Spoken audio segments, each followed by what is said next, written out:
जय हिंद दोस्तों, स्वागत है आपका अपने YouTube परिवार सिखावाणी पर, जहां हम आपके लिए लेके आते हैं कुछ महत्वपूर्ण करंट अफेयर्स के क्वेश्चंस जो आपके किसी भी वनडे कंपटीशन में बहुत ही महत्वपूर्ण होता है और आपको आपके वनडे कंपटीशन में औरों से एक कदम आगे रखता है। आज तारीख है 3 फरवरी और हम हाजिर हो चुके हैं आपके लिए लेके कुछ महत्वपूर्ण करंट अफेयर्स के क्वेश्चन। तो बिना अपना समय बर्बाद किए चलते हैं हम आज के पहले प्रश्न की तरफ। हमारा आज का पहला प्रश्न है, हाल ही में प्यूमा इंडिया ने किसे अपना ब्रांड एम्बेसडर बनाया? तो किसको बनाया? ये महिला क्रिकेट टीम की हरमनप्रीत कौर जी को बनाया है। अब बात ब्रांड एम्बेसडर की, तो रियल 11 का ब्रांड एम्बेसडर किसे बनाया गया है? ये कुलदीप यादव जी को बनाया गया है। नवी टेक्नोलॉजीज ने किसे बनाया है? तो ये महेंद्र सिंह धोनी को अपना ब्रांड एम्बेसडर नियुक्त किया है। फीफा 2022 में भारत का कौन सा ब्रांड एम्बेसडर था? तो भारत की तरफ से रणवीर सिंह फीफा 2022 में ब्रांड एम्बेसडर बनाए गए थे। अच्छा, बोरो प्लस क्रीम का ब्रांड एम्बेसडर किसे बनाया गया? तो ये अक्षय कुमार जी को बनाया गया है। और पिंटोला ने सूर्य कुमार यादव को अपना ब्रांड एम्बेसडर बनाया। पिंटोला कंपनी किसे बनाया? सूर्य कुमार यादव को बनाया, जो कि इस समय भारत के धुआंधार बल्लेबाज के रूप में है। चलते हैं अपने सेकेंड क्वेश्चन की तरफ। हाल ही में 74वें गणतंत्र दिवस परेड में किस राज्य की झांकी ने प्रथम पुरस्कार जीता? तो किसने? उत्तराखंड। अब ये गणतंत्र दिवस पे हर राज्य ने अपना झांकी निकाला था, जिसमें उत्तराखंड ने क्या किया? प्रथम पुरस्कार जीता है। अब बात उत्तराखंड की, तो उत्तराखंड की राजधानी क्या है? देहरादून। यहाँ के मुख्यमंत्री कौन है? तो यहाँ के मुख्यमंत्री पुष्कर सिंह धामी जी हैं और यहाँ के गवर्नर कौन है? गुरमीत सिंह जी। अब उत्तराखंड सरकार ने क्या किया है? राजस्व पुलिस व्यवस्था को खत्म करने का फैसला किया। मतलब अभी तक राजस्व व्यवस्था वाली पुलिस थी, तो उसको अब उत्तराखंड सरकार क्या करेगी कि हम राजस्व पुलिस व्यवस्था को खत्म कर लेंगे।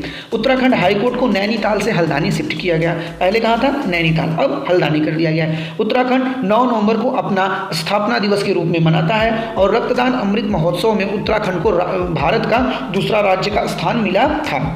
और उत्तराखंड के औली मिलिट्री स्टेशन में रक्षा मंत्री ने क्या किया? शस्त्र पूजन किया था। क्या? शस्त्र पूजन। कहाँ? औली मिलिट्री स्टेशन में। कौन? रक्षा मंत्री।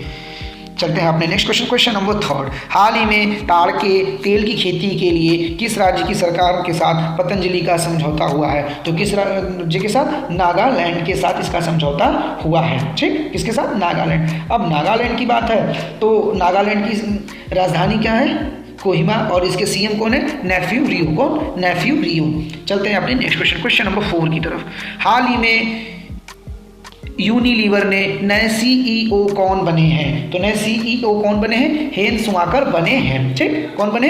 हेन सुमाकर। अब नियुक्ति की बात है तो असम के नए डीजीपी किसे नियुक्त किया गया है? तो ये ज्ञानेंद्र प्रताप सिंह जी को नियुक्त किया गया है। और भारत में अगला औषधि महानियंत्रक बनाने की सिफारिश किसके लिए की गई है? तो राजीव सिंह रघुवंशी के। अच्छा, टाटा ट्रस्ट के सीईओ कौन बने हैं? तो ये बने हैं सिद्धार्थ शर्मा जी। किसके? टाटा ट्रस्ट के सीईओ। और भारत पे ने सीईओ के रूप में किसे नियुक्त किया है? नलिन नेगी को नियुक्त किया है। और पंकज मोहन ने भारतीय वायुसेना की पश्चिमी कमान संभाली है। ठीक, इतना चीज याद रखना चाहिए। चलते हैं क्वेश्चन नंबर 5 की तरफ। हाल ही में रिलायंस रिटेल में किस देश के बिस्किट निर्माता मालीवान के साथ समझौता किया है? तो ये मालीवान कहाँ की है? श्रीलंका की है। ठीक, कहाँ की? श्रीलंका की। अब श्रीलंका की 2 राजधानी, एक कोलंबो और दूसरा श्री जयवर्धनेपुरम। कौन कौन? कोलंबो और श्री जयवर्धनेपुरम। और इसके प्रधानमंत्री कौन है? तो इसके प्रधानमंत्री दिनेश गुणवर्धन है। अच्छा, यहाँ की करेंसी क्या है? तो यहाँ करेंसी श्रीलंकन रुपया है। अब जो भारत है ये चीन को पीछे करके श्रीलंका को सबसे ज़्यादा ऋण देने वाला देश बन गया है। इससे पहले चाइना ज़्यादा से ज़्यादा देकर वहाँ पर कब्जा करी थी, लेकिन भारत ने क्या किया है? चाइना को पीछे छोड़ के श्रीलंका को अधिक से अधिक कर्ज दिया है। और 2024 में अंडर 19 वर्ल्ड कप की मेजबानी श्रीलंका ही करेगा। अर्जुन रणतुंगा को श्रीलंका के खेल परिषद का चेयरमैन के रूप में नियुक्त किया गया है। और श्रीलंका में देश में आने वाले पर्यटकों के लिए क्या किया है? वीजा लंबा समय के लिए जारी करने का फैसला किया है। ठीक, चलते हैं अपने क्वेश्चन नंबर 6 की तरफ। हाल ही में किसने नई पुस्तक the poverty of political economic नामक नई किताब लिखी है? तो किसने लिखा है? मेघनाथ देसाई ने। अब ये अच्छा, काकी माधव राय ने कौन सी बुक लिखी है? तो उन्होंने कौन सा बुक लिखा है? Breaking barrier. कौन सा? Breaking barrier. और breaking a viral storm India's कोविड-19 वैक्सीन स्टोरी, ये किसकी बुक है? तो ये है पुस्तक मनसुख मंडाविया जी का। किसका? मनसुख मंडाविया। क्या नाम है? Breaking a viral storm India's कोविड-19 वैक्सीन स्टोरी। ठीक, ये दोनों बुक आपको याद रहना चाहिए। चलते हैं अपने अगले क्वेश्चन नंबर 7। हाल ही में शांति भूषण जी का निधन हुआ। वे कौन थे? तो ये क्या थे? वकील थे। अच्छा, ये इंपॉर्टेंट क्यों है? वकील थे बस तो, लेकिन ये वकील के साथ साथ क्या थे? पूर्व कानून मंत्री भी थे, इसीलिए ये इंपॉर्टेंट हो जाता है। क्वेश्चन पूछा जा सकता है कि हाल ही में किस कानून मंत्री की मृत्यु हुई, तो याद नाम रखिएगा शांति भूषण जी। ठीक, चलते हैं अपने क्वेश्चन नंबर 8 की तरफ। हाल ही में G20 साइंस 20 स्थापना बैठक की आयोजन कहाँ हुई? G20 साइंस 20 की स्थापना कहाँ हुई? तो कहाँ हुई ये पुडुचेरी में हुआ था। कहाँ? पुडुचेरी में। हमारा अगला क्वेश्चन है क्वेश्चन नंबर 9। हाल ही में किसने 46वें अंतर्राष्ट्रीय कोलकाता पुस्तक मेले का उद्घाटन किया? तो किसने किया? ममता बनर्जी। ये क्या है? कोलकाता की सीएम हैं। ठीक, चलते हैं क्वेश्चन नंबर 10 की तरफ। हाल ही में बायो एशिया 2023 के भागीदार देश के रूप में किसे नियुक्त किया गया है? तो किसको? यूनाइटेड किंगडम को। और यूनाइटेड किंगडम के प्रधानमंत्री कौन है? तो यूनाइटेड किंगडम के प्रधानमंत्री ऋषि सुनक जी हैं। कौन? ऋषि सुनक जी। चलते हैं क्वेश्चन नंबर 11 की तरफ। हाल ही में किसने टाटा स्टील मास्टर्स 2023 जीता? तो किसने जीता? अनीश गिरी। अच्छा, ये टाटा स्टील मास्टर्स 2023 किस खेल से संबंधित है? तो ये चेस से संबंधित, और ये चेस किताब है। कौन सा? Tata steel masters. Question number 12। हाल ही में किस देश के प्रधानमंत्री अल मिन्हाद ने अल मखतूम शहर का नाम बदलकर हिंद शहर कर दिया है? तो किस देश के प्रधानमंत्री ने? यूएई। यूएई का पूरा नाम क्या है? यूनाइटेड अरब अमीरात। क्या? यूनाइटेड अरब अमीरात। अब इसकी कैपिटल कहाँ है? तो इसकी कैपिटल अबू धाबी है, और यहाँ की करेंसी क्या है? तो यूएई दिरहम। ठीक, अच्छा याद रखिएगा यूएई का पूरा नाम क्या है? यूनाइटेड अरब अमीरात। चलते हैं हम अपने नेक्स्ट क्वेश्चन, क्वेश्चन नंबर 13। हाल ही में किस राज्य में समता कुंभ शुरू हुआ है? तो किस राज्य में? तेलंगाना में। अच्छा, तेलंगाना राज्य अस्तित्व में कब आया? ये आप लोग कमेंट बॉक्स में करके बताइए। तो तेलंगाना की राजधानी कहाँ है? हैदराबाद। और इसके मुख्यमंत्री कौन है? चंद्रशेखर राय। कौन? के चंद्रशेखर राय जी हैं। अब तेलंगाना पुलिस महानिदेशक के रूप में अंजनी कुमार जी को पदभार दिया गया। किसको? अंजनी कुमार जी को। और क्यों? तेलंगाना के पुलिस महानिदेशक के रूप में। तेलंगाना में ही नीम के पेड़ों की पत्तियों में क्या हुआ? डाईबैक रोग से प्रभावित पाया गया है।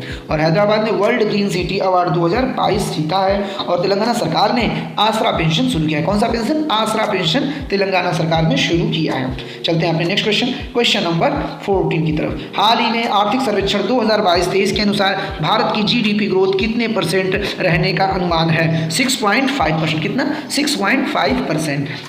और हमारा आज का अंतिम क्वेश्चन है, हाल ही में किस देश के पुरुष हॉकी टीम के मुख्य कोच ग्राहम रीड ने इस्तीफा दिया? तो ये कहाँ किस देश के थे? भारत देश के थे। किस देश के? भारत देश के थे। अब चलते हैं हम अपने आज के हिस्ट्री ऑफ द डे। कहाँ? History of the day. तारीख है 3 फरवरी, और आज का पहला है 1815 में दुनिया का पहला कारखाना स्विट्जरलैंड में आज ही के दिन खुला था। किस दिन? 3 जनवरी को। बनारस हिंदू विश्वविद्यालय की शुरुआत कब हुई? 1916 में आज ही के दिन हुआ था। मुंबई से कुर्ला के बीच भारत की पहली बिजली संचालित ट्रेन सेवा 1925 में शुरू हुआ। और पहली बार हवाई जहाज़ों से पार्सल की चिचिल्ड 1934 में क्या हुआ? शुरू हुआ। नामधारी संप्रदाय के संस्थापक राम सिंह जी का जन्म 1916 में 3 फरवरी को हुआ। और रिजर्व बैंक के 23वें गवर्नर रघुराम राजन जी का जन्म 1963 में आज ही के दिन हुआ था। और आज के दिन 3 फरवरी के दिन क्या होता है? वन अग्नि सुरक्षा दिवस के साप्ताहिक उत्सव के रूप में मनाया जाता है। किसके? वन अग्नि सुरक्षा दिवस के साप्ताहिक उत्सव के रूप में। कल आप लोगों के लिए भारत में जो बजट 2023-24 पेश हुआ है उसकी एनालिसिस आएगी, और महज 20 से 25 मिनट के बीच में आप लोग को पूरी बजट का एक सुपर, जो कि आपके लिए एग्जाम में महत्वपूर्ण होगा, उससे रिलेटेड सारे क्वेश्चंस होंगे, तो देखना नहीं भूलिएगा। और आज के साथ एक मोटिवेशनल कोट के साथ हम अपने क्लास को विराम देंगे, जो आपको दिन भर ऊर्जावान बनाए रखेगा और आपको अपने मंजिल की तरफ बढ़ने के लिए ताकत देगा। खुद को मेहनत में फ्राई करो, हारने के बाद और एक बार ट्राई करो। खुद को मेहनत में फ्राई करो, हारने के बाद एक बार फिर से ट्राई करो। मंजिल आपकी कदम चूमेगी, बस अपना कॉन्फिडेंस लेवल हाई करो। इसी के साथ हम अपने क्लास को विराम देंगे। अगर आपको क्लास अच्छा लगता है तो लाइक, कमेंट, शेयर और साथ ही साथ सब्सक्राइब करना ना भूलें, ताकि आपको इस क्लास की नोटिफिकेशन मिल सके। Thank you for watching this video with your Gaurav Sharma.